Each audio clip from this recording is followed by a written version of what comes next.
अभी आपको हम खबर से आगाह करेंगे। बुशरा बीबी की अडियाला जेल मुंतकली का इस्लामाबाद हाई कोर्ट का फैसला।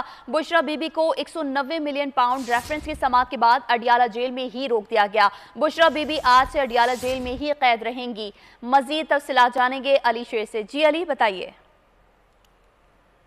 कुल बुशरा बीबी जिसको आज 190 मिलियन पाउंड रेफरेंस जो है उस केस की समाअत के सिलसिले में अडियाला जेल ले जाया गया था।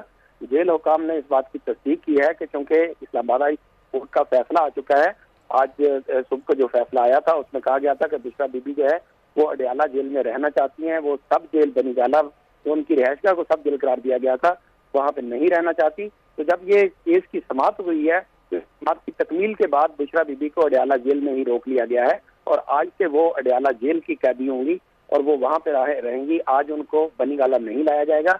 ये बताना है कि डेप्टी ब्यूरो चीफ अली शेर हमें तफसीलात बता रहे थे। आपका बहुत शुक्रिया। और अब आपको बताएं कि गवर्नर सिंध के इस्लामाबाद